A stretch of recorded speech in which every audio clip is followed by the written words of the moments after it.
ओम नमो भगवते वासुदेवाय नमः। नमस्कार दोस्तों, आइए पूरी श्रद्धा के साथ श्री हरि के चरणों में नमन करते हुए योगिनी एकादशी की हृदय से कथा सुने। प्राचीन काल में स्वर्ग लोक के अधिपति धनाक्ष कुबेर भगवान शिव के परम भक्त थे। वे प्रतिदिन अत्यंत श्रद्धा और भक्ति से भगवान शिव की पूजा करते थे। उनकी पूजा के लिए प्रतिदिन मानसरोवर से ताजे सुगंधित और दिव्य पुष्प लाने का उत्तरदायित्व उनके सेवक हेममाली पर था। हेममाली अत्यंत सुंदर, विनम्र और कुशल सेवक था।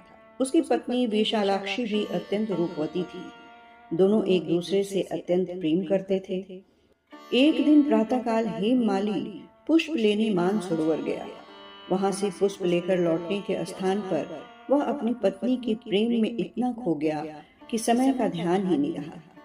इधर भगवान शिव की पूजा का समय निकलता जा रहा था। कुबेर भगवान की आराधना के लिए प्रतीक्षा कर रहे थे, लेकिन पुष्प नहीं पहुंचे। कुछ समय बाद जब उन्हें ज्ञात हुआ कि हेममाली अपने कर्तव्य को छोड़कर पत्नी के साथ आनंद में मग्न हैं, तो उनका हृदय अत्यंत दुखी और क्रोधित हो गया। उन्होंने कहा, जिसने भगवान की सेवा से अधिक अपने मोह को महत्व दिया, वह अपने कर्म का फल अवश्य भोगेगा। क्रोधित होकर कुबेर ने हेममाली को शाप दिया, तू कोढ़ रोग से पीड़ित होकर स्वर्ग से पृथ्वी पर गिर जाएगा और अनेक कष्टों का सामना करेगा। शाप मिलते ही हेममाली का दिव्य शरीर नष्ट हो गया। उसका सुंदर रूप कुरूप हो गया और शरीर घावों से भर गया। वह असहनीय पीड़ा में पृथ्वी पर आ गिरा। अब वह जंगल जंगल भटकने लगा। कभी भोजन मिलता, कभी कई दिनों तक भूखा रहना पड़ता।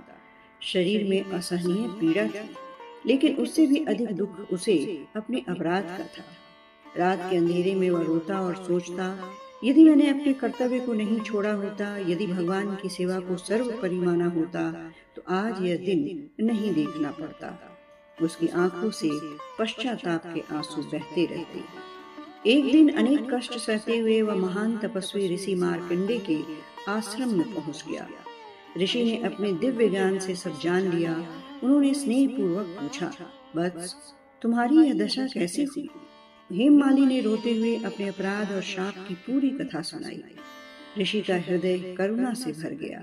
उन्होंने कहा, पुत्र, सच्चा पश्चाताप कभी व्यर्थ नहीं जाता। भगवान विष्णु अत्यंत दयालु हैं। यदि तुम आषाढ़ कृष्ण पक्ष की योगिनी एकादशी का व्रत पूर्ण श्रद्धा, नियम और भक्ति से करोगे, तो तुम्हारे सभी पाप नष्ट हो जाएंगे। हेममाली ने ऋषि के बताए अनुसार दशमी से ही संयम धारण किया। एकादशी के दिन उसने स्नान किया, भगवान विष्णु का पूजन किया, मंत्र जप किया, कथा सुनी और पूरे दिन उपवास रखा। उसका मन अब किसी सांसारिक सुख में नहीं था। वह केवल एक ही प्रार्थना कर रहा था, हे प्रभु, मुझे क्षमा कीजिए, मुझे फिर कभी अपने कर्तव्य से विमुख मत होने देना। उसके आंखों से अश्रुधारा बहती रही। द्वादशी के दिन विधि पूर्वक पारण करने के बाद भगवान विष्णु की कृपा से उसका कोढ़ रोग समाप्त हो गया। उसका शरीर पुण्य, दिव्य और सुंदर हो गया। आकाश से देवताओं ने पुष्प वर्षा की।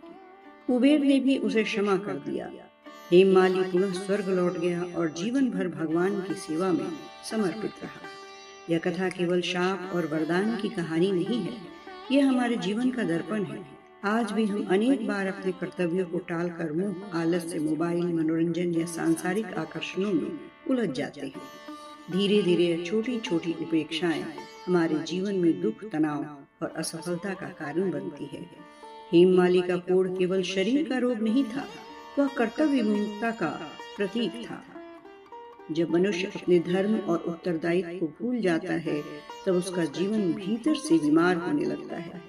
ऋषि मार्कंडे हमें यह संदेश देते हैं कि चाहे कितना भी बड़ा अपराध क्यों न हुआ हो, यदि सच्चे मन से पश्चाताप किया जाए और ईश्वर की शरण ली जाए, तो परिवर्तन संभव है। योगिनी एकादशी का व्रत हमें संयम, आत्मचिंतन, अनुशासन और भक्ति का अभ्यास कराता है। इस दिन का उपवास केवल भोजन का त्याग नहीं, बल्कि बुरे विचारों, क्रोध, अहंकार, लोभ और आलस्य का भी त्याग है। जब मन शुद्ध होता है, तभी भगवान की कृपा का अनुभव होता है। आइए योगिनी एकादशी के पावन अवसर पर हम भी यह संकल्प लें कि अपने कर्तव्यों का ईमानदारी से पालन करेंगे, भगवान श्री हरि विष्णु की भक्ति करेंगे और अपने जीवन को सत्य, सेवा तथा सदाचार के मार्ग पर चलाएंगे। ओम नमो भगवते वासुदेवाय। श्री हरि विष्णु भगवान की जय हो। योगिनी एकादशी माता की जय हो। ये थी योगिनी एकादशी कथा अच्छी लगी हो तो इसे लाइक और शेयर जरूर करें, साथ ही कमेंट बॉक्स में कमेंट भी करें। अब आप मुझे आज्ञा दें। नमस्कार।